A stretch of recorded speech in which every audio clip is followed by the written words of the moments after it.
Okay, welcome back, dear viewers. Today, going to be talking a little bit about the Walking Dead universe role-playing game.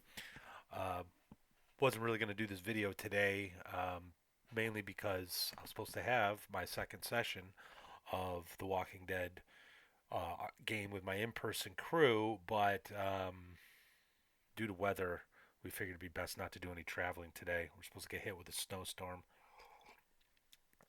So I figured I might as well get started on talking about this game. Um, but before I do that, if you're new to the channel, this is what I do. I run games. I record myself playing those games, and then I talk about them. I got nothing against the flip through review, but sometimes I find the high quality, highly produced game can sometimes just not be all that great. And some random pamphlet game that was probably made for like $5 could be awesome. And this can be an expensive hobby, and I want you to put your money where I think it, where hopefully you would agree with me. Uh, put your money where it should go. So if that's your thing, if you like what I'm doing here, hit like and subscribe, bell icon, yada yada yada. Yeah, The Walking Dead. It's a free league game. Um, I'm gonna be honest with you right out the gate. It's not my favorite out of Free League's offerings, and I knew there was a problem when I saw how small this one is compared to, for example, Alien RPG, which I've done videos on. I've run it a bunch of times. Um, yeah, I'm a little perplexed. And there is a box set, starter set. Don't buy it. It's not worth it. I mean, if you're gonna buy this game, just this is all you need. Um, the box set is just I don't. It contains like stats for like some of the characters in the show. So if you're a diehard fan, maybe it would be worth it. But I'm not a diehard fan. I mean, I like the first couple of seasons or so of the show. Got kind of formulaic, and I stopped caring after a while. Though I had to watch Glenn get his head smashed in by Negan. I had to watch that. Uh, but but yeah. Anyway, so let's get started. So yeah, I don't know how many videos I'm gonna do. It's gonna be probably two or three. This one we're just gonna talk about the beginning of the book and some of the basics. And as we go through, I'm going to just highlight a lot of the criticisms I have. But I want to be clear here. There are some interesting parts about the book that I do like. And I have run a session so far. Today would have been number two. And our first session, I was very, very skeptical. But by the end of the session, everybody was like, they were enjoying the game. They were really like invested. And my in-person gaming crew tends to be a little bit more into story games versus like my Lamentations crew online. They're a little bit more into the OSR style play.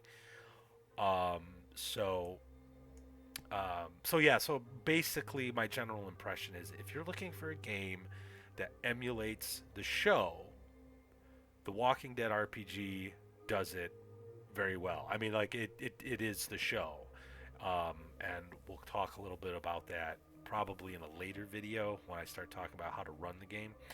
Uh, but if you're looking for survival horror in a zombie apocalypse, this game kind of falls short, and it's unfortunate because some of the mechanics are cool. It's just like Freely got so far and then they just stopped. It's like all you needed to do was just go a little bit further, and I'll probably put some stuff on my blog as my in-person game campaign rolls on to provide ideas and um, to improve the game. So the setting, it's very basic, and I'm kind of disappointed. Again, it's like a thin book.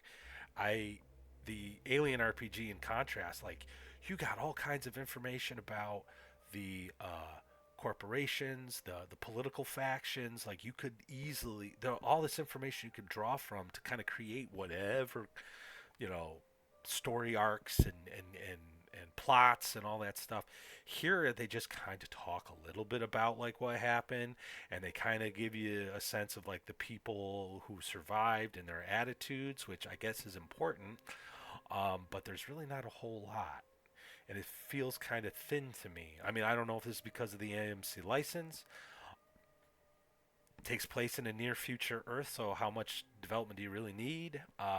Maybe it assumes the players are fans of the show and don't need much.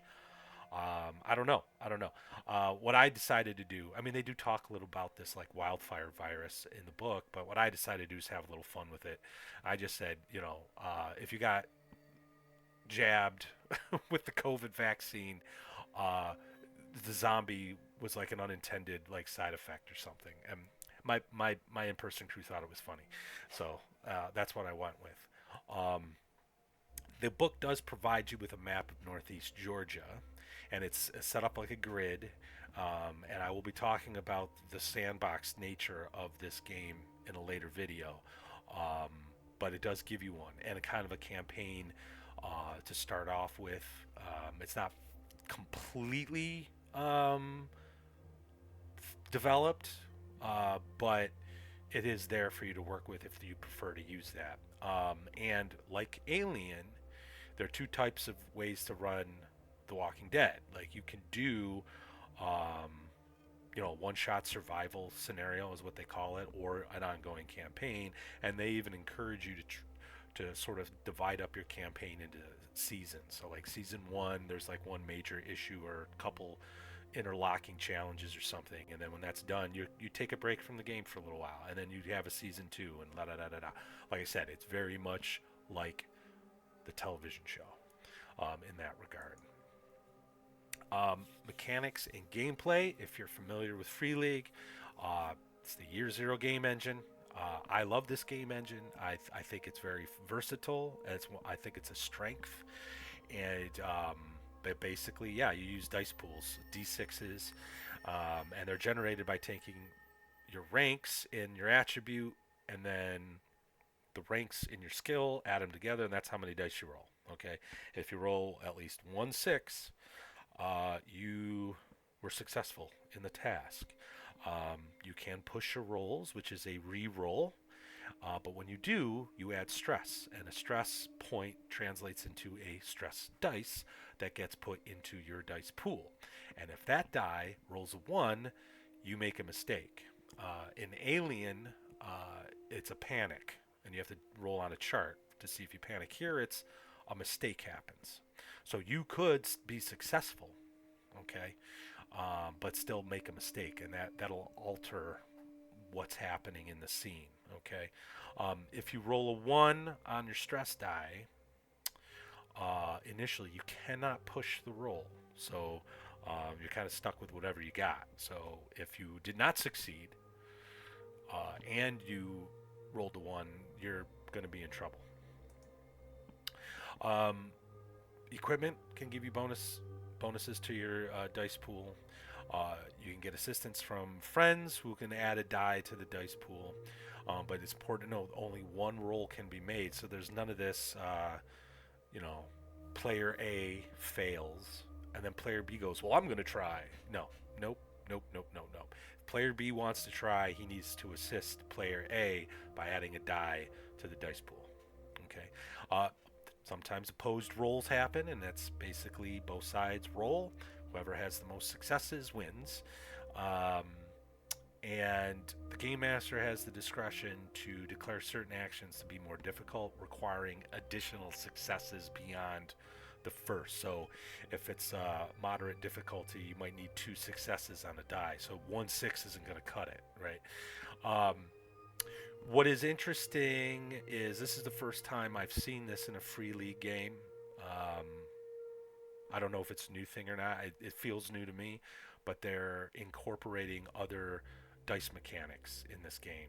They're not prevalent, but they're there. So they call it like a double high or a double low, where you would roll 2d6 and keep the high, or the low, depending on what's being called for. And then while I've seen the d6 table before, they actually talk about it in this book, um, which is fine. But again, I kind of wish they spent more time on other things rather than talking about how to use dice. But I don't know. I don't know. It's just that's what happened. That's what's in this book. Um, all right. So stress and mistakes. So you can get stress points by pushing rolls, but you can also get stress by seeing the walkers. They use being framed for murder as an example. Seeing someone broken by damage, and I'll cover that in a later video. Being bitten can cause stress, and mistakes don't necessarily mean you do not succeed in the task. Like I said before, right? It just means something went wrong, and this can be anything from running out of bullets to the zombie threat level increasing, and I'll cover that in another video.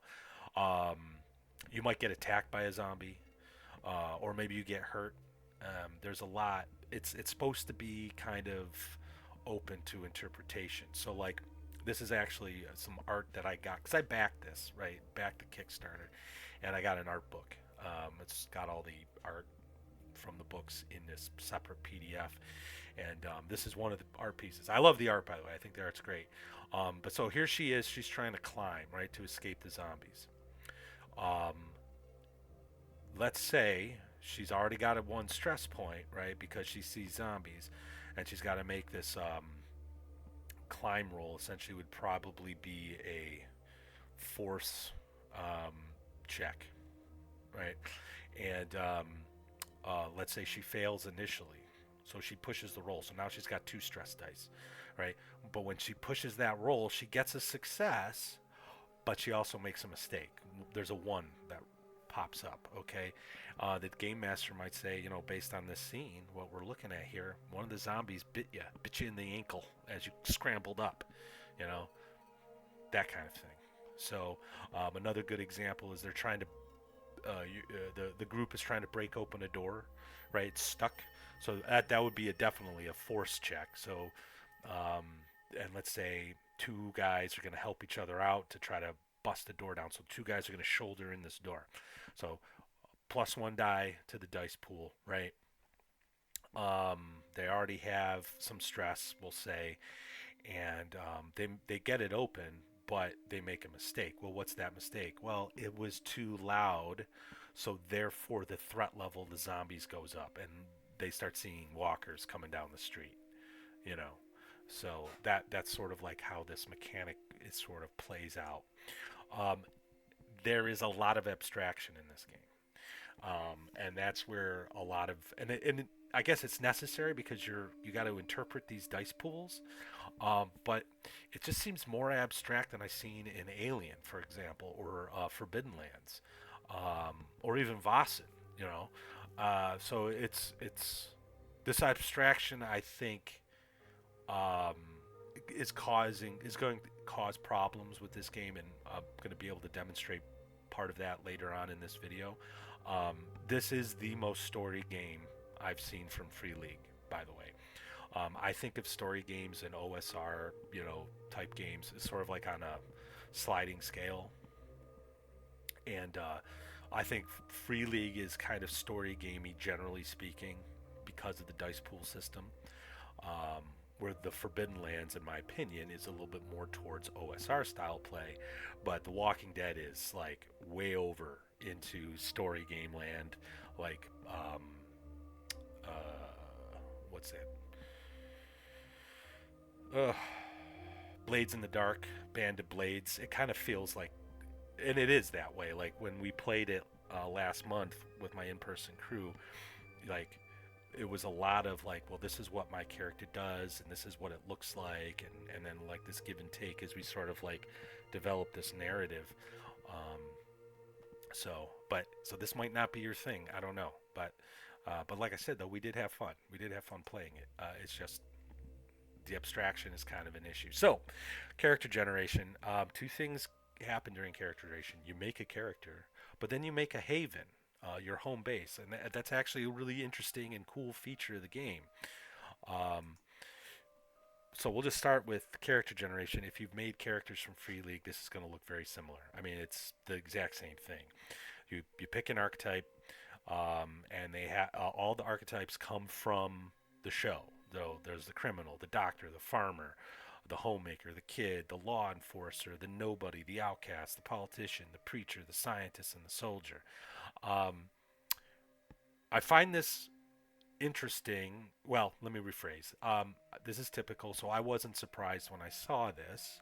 But one of my buddies in my in-person crew who really wanted to play this game was surprised because he's like, "Well, this, you would think you could just like pick skills and design your own character because it's such a near-Earth um, type of game, and it's just the aftermath of an apocalypse."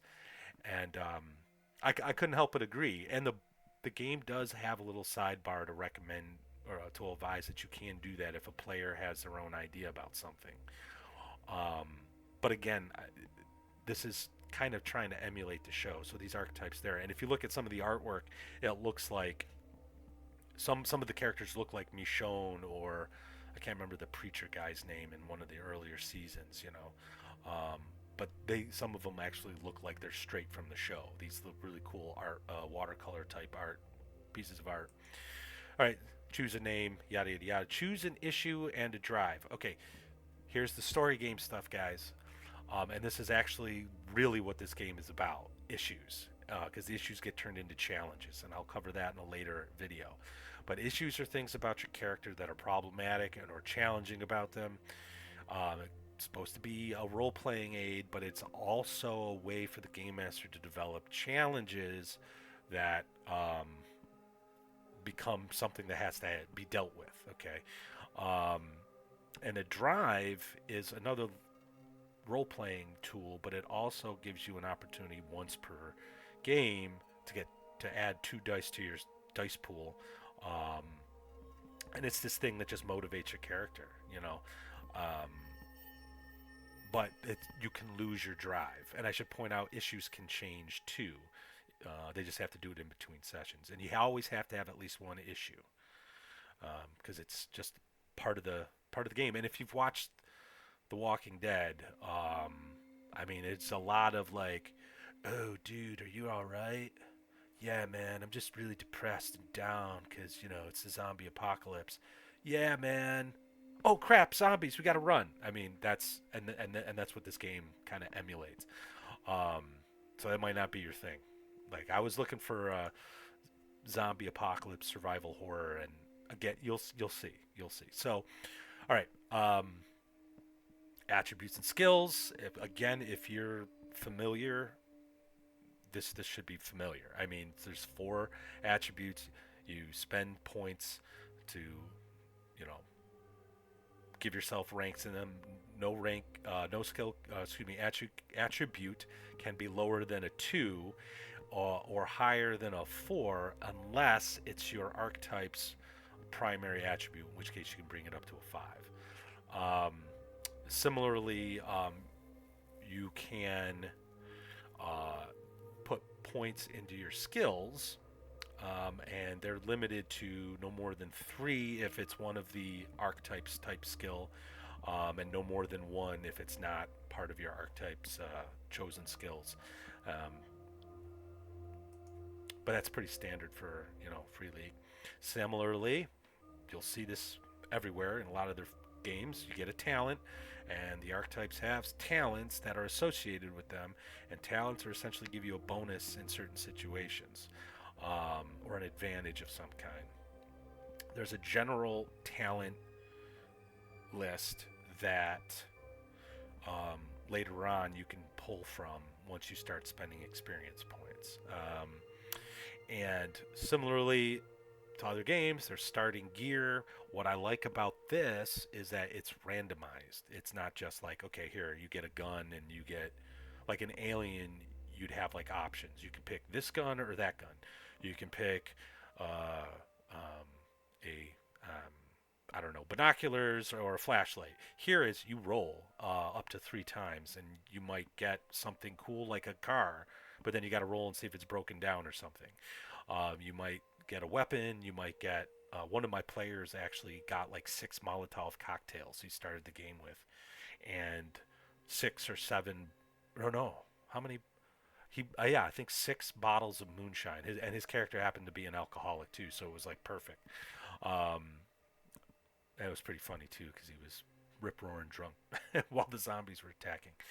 Anyway, so there's that. Okay, again, here we go into the story gaming uh, aspect. You should really define the relationship you have with the other players and the four NPCs that you will be starting with. I'll cover that in just a second. Um, because it could have an effect on the kind of experience points you get or how you're going to react to certain things that happen in the game. And then you pick an anchor, or I'm sorry, two anchors. And one of them has to be a PC, the other one has to be an NPC. These are people that you can spend a scene with to remove stress. And again, it's that, dude, are you all right? Yeah, man. Um, yeah. So, uh, but yeah, failure to do that, like you're just going to accumulate stress. And then, if your anchor dies, that can lead to a mental breakdown, and which can result the loss of drive, an additional issue, or your PC becoming shattered, which is developing a mental illness, including suicidal ideation. So, um, just FYI, if that's something that you're not interested in, but that's part of this game. I mean, it's really, again, like the show. It's about focusing on these PC's reaction to all this hell that's happening around them, and less about killing zombies. Real quick, again, this is standard Free League stuff. You got questions. For every yes, you get an experience point. Um, I guess it's possible to get XP in other ways. It doesn't really say what, but the book does mention it's possible. And then there's this thing called Dearly Departed Monologues. Basically, if a player or NPC dies, one of the players can start the next session by doing this monologue where they talk about the death of this NPC or PC. I find it kind of cringy, but if you're really into art role playing, um, it can help set the tone. I'm using it. I don't know if my players will engage in Dearly Departed Monologues. No one's died yet, but I don't know if they will. Hopefully, they take it seriously enough. Um, but like I was joking with some people on the Basic Experts Gilded server, and it just reminded me of that scene from Big Lebowski where Walter Sobchak is like giving a eulogy for oh, I can't remember the character's name. The one Steve Buscemi's character, who's the really good bowler, and who died. It's like, and you took him, Lord. You took him just like so many young men at Quezon and Hill 364.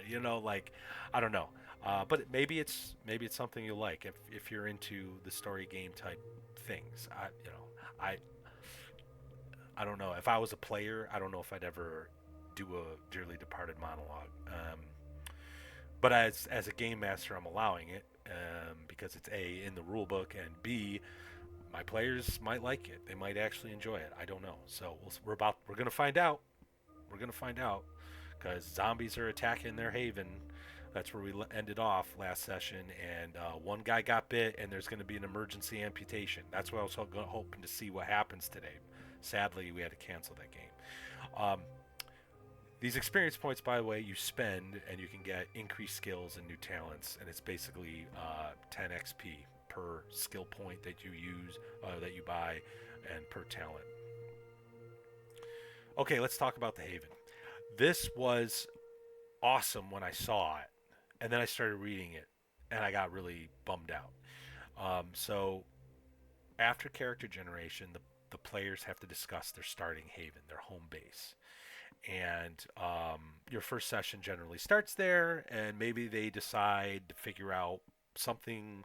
They have a challenge based off of some issues, so they decide to go on a run, and then that'll be the next session or something like that. That's what it's kind of suggests in the book. Um, but it is an aspect of the game. It's your home base, and if you watch the show, it's also an aspect of the show.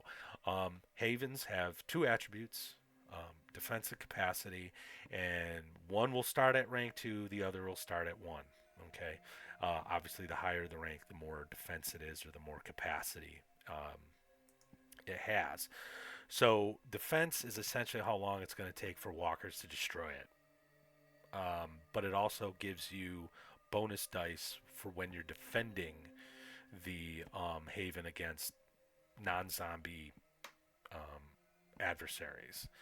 Um, Capacity is how many people the haven can support in terms of supplies. It also determines, how much food and whatnot you can take with you when you go on runs. Um, and that's pretty much it. If you start in throughout the course of the campaign, you start attracting more survivors. The um, You're going to need to increase your capacity. You might even need to increase your defense, right? So, and when describing the Haven, it can be anything. It really can be anything that kind of makes sense based on the starting attributes. So, like, it could be just an old school bus on a hill, right, with some cans of food in it, to like maybe the third floor apartment of a building.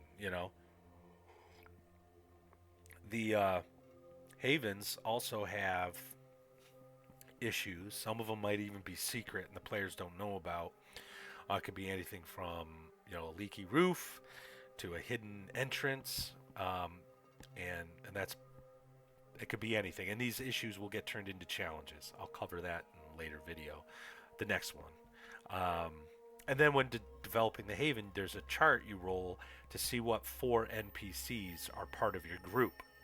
Um, and they're all fleshed out for the most part. They have names, issues, and whether or not they have like a specialty skill that they can, and what gear they start out with. In my crew, one of the guys started out with a car, and that one happened to be broken down, which was an issue.